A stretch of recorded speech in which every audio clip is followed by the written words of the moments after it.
Hey, it's Matt Moscona. You found it. It's AFR Saints, your home for daily content on your favorite team, the New Orleans Saints. Please subscribe, smash the like button, hit the bell so you're notified whenever we post a new video.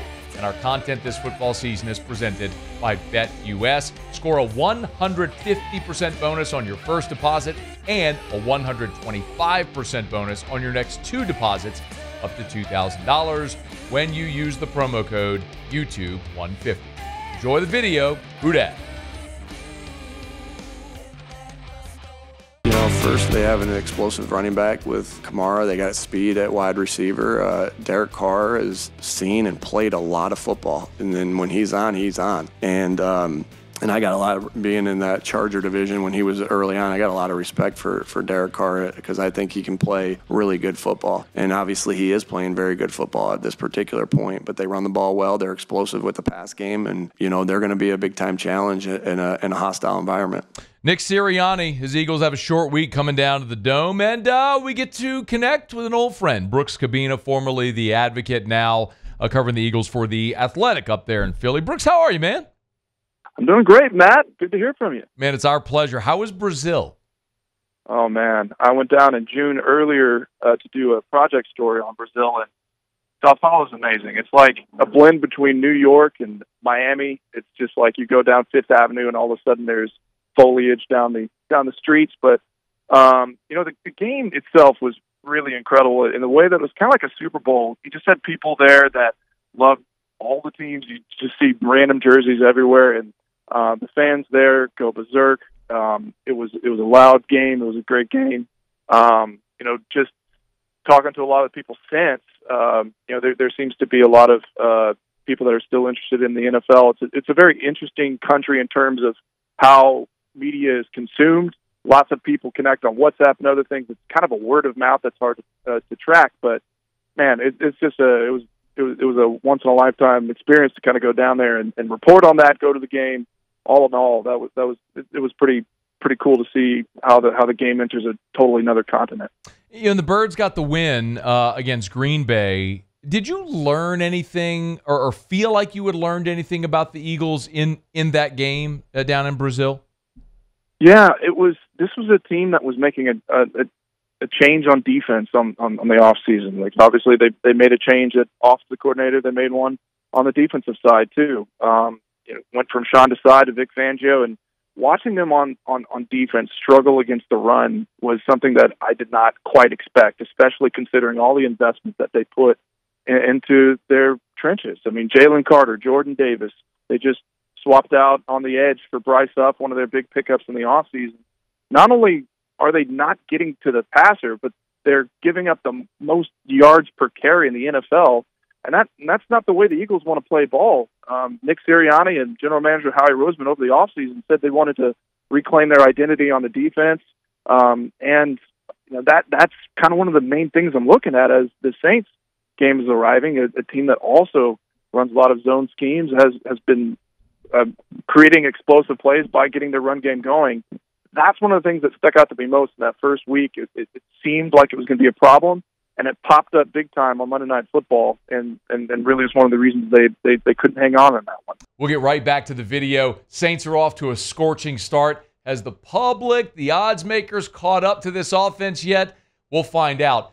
BetUS is a great place to go if you want to wager on the Saints or any of your favorite sports action. It's easy. Remember, right now at BetUS, you can get a 150% bonus on your first deposit and a 125% bonus on your next two deposits up to $2,000. Got to use the promo code YouTube150. It's all right here on the screen. Let me show you how easy this is if you want to bet on the Whodats. You go to BetUS. On the left side right here, you'll see the football tab. You're going to hit the drop down, and we're going to choose NFL odds week 3. Easy enough.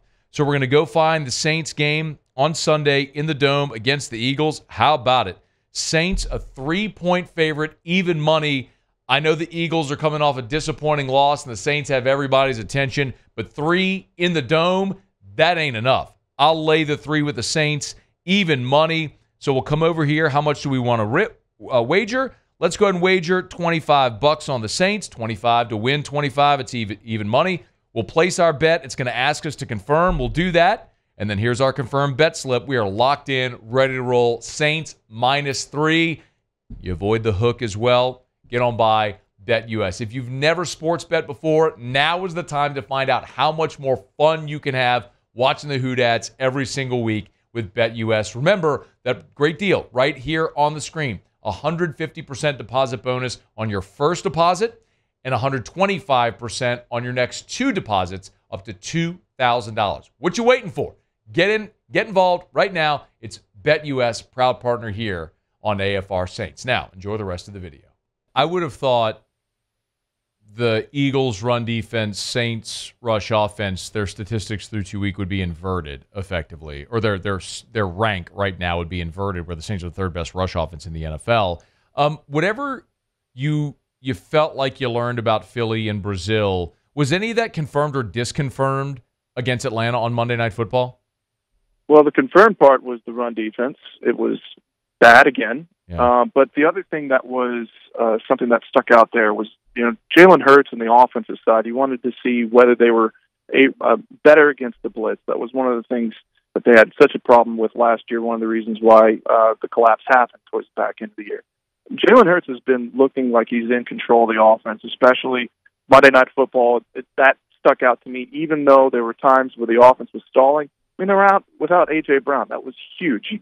Losing A.J. Brown takes a lot of the explosivity out, and throughout the game, you saw Jalen Hurts slowly start to adapt to what he had on the field, what was there, what wasn't, turn to his legs. There was one drive, 17 plays, 70 yards, took about 9 minutes off the clock, where he was scrambling, tucking, using both just short passing games, like seeing his ability to manage what's in front of him has been confirmed to me through 2 games that he's stepping up in a role where, he's taking on a lot more of the ownership of this offense post Jason Kelce, and I think that's an important thing for this offense as they're going forward. Brooks Kubena is our guest, a good friend, formerly The Advocate, now with The Athletic, covering the Eagles up in Philly. I want to ask you about A.J. Brown and also Jason Kelce. Maybe I haven't seen the injury report yet today. We have an update on A.J. Brown? There's no official word from them. They're going through a walkthrough today. Okay. He's Nick Sirianni on Sunday. He's hesitant to give out timelines for players as they're checking them around, but I have a feeling that this probably isn't something where we'll see him practicing very much this week. It might be touch and go going into this game. I wouldn't be surprised if this is something that sidelines him for this week either, but there's no official word on that. If he doesn't play, it looks like the Saints might be getting Marshawn Lattimore back. He did practice on Wednesday. If Brown doesn't play, where do the Eagles go? How much does that affect what they're trying to accomplish offensively? It changes things in terms of how far they can, push the ball in the passing games. You look at the last year whenever A.J. Brown was missing in the NFC wildcard game, the only other game besides Monday night where he was missing on the field, that really took out the vertical game, and they tried to go to Devontae Smith several times, sometimes forcing the ball downfield. Saw that again on Monday night on the last drive where Jalen Hurts throws it into heavy coverage, and that was the pick that ended the game. How they manufacture explosive plays downfield in the passing game changes.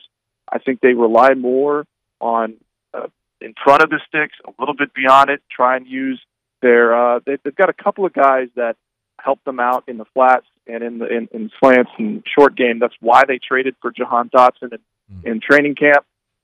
He's the third receiver option they haven't had, and he wasn't really factored as much into the game plan on Monday night because A.J. Brown went down Friday, and that's pretty late, and they're trying to patchwork something together. I think you start seeing him and his involvement in the offense more if that's the case going into against the Saints.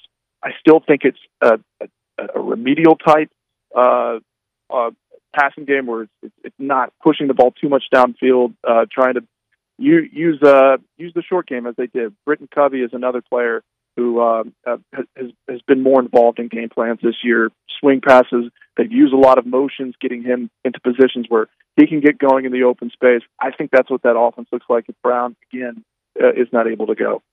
One of the things that I think every Saints fan knows this who watches this team, for whatever reason, this defense has struggled against mobile quarterbacks. And it doesn't matter if it's Jalen Hurts or Josh Dobbs. Like, Josh Dobbs beat this in Minnesota last, was in Minnesota for 7 days last year and beat the Saints, who were a very good defense.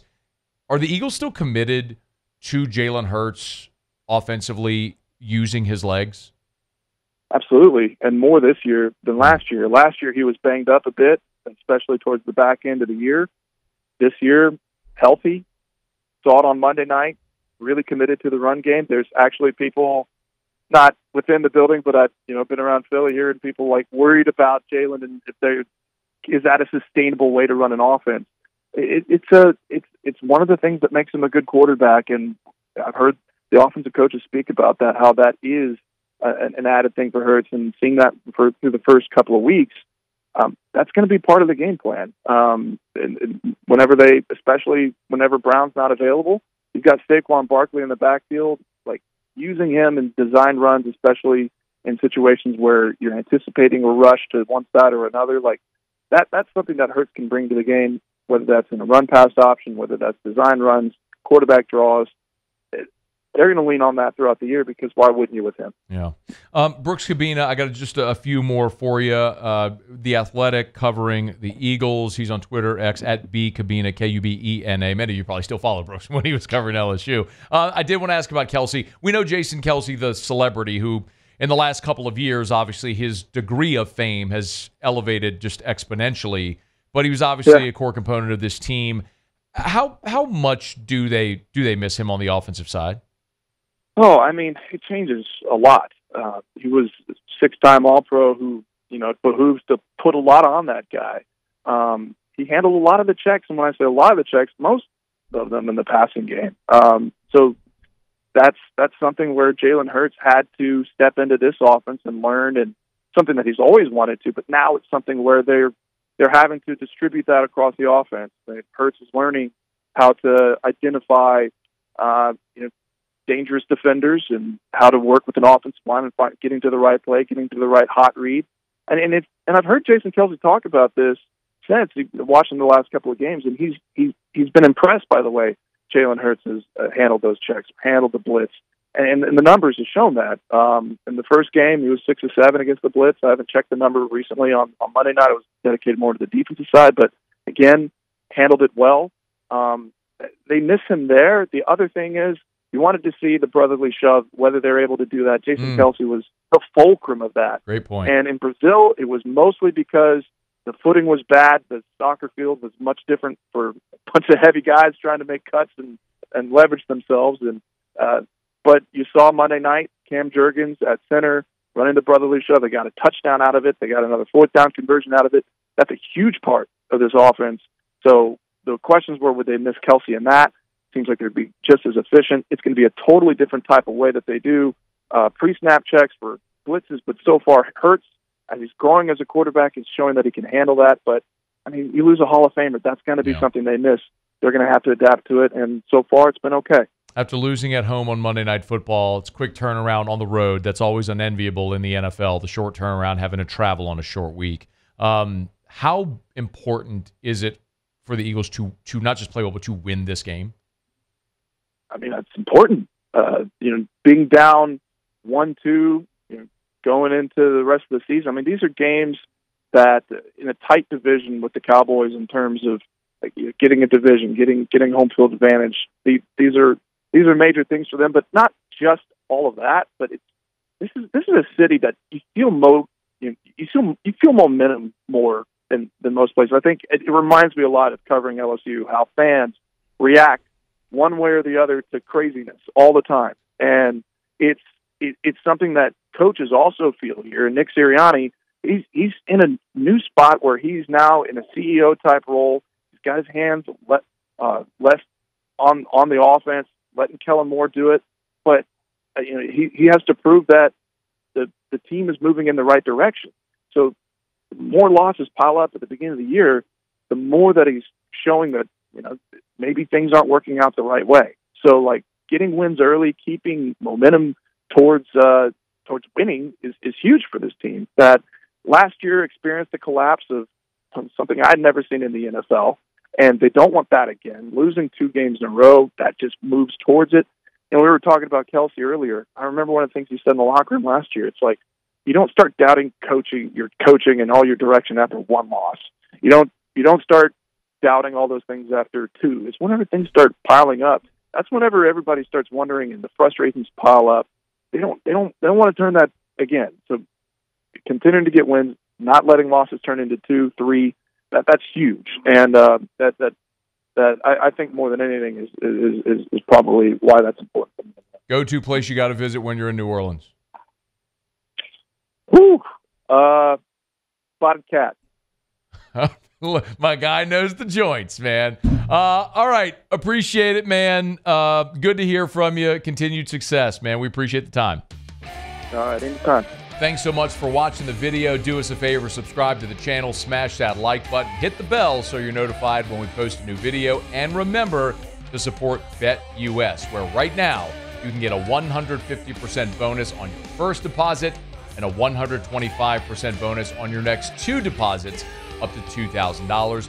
Be sure to use that promo code YouTube150.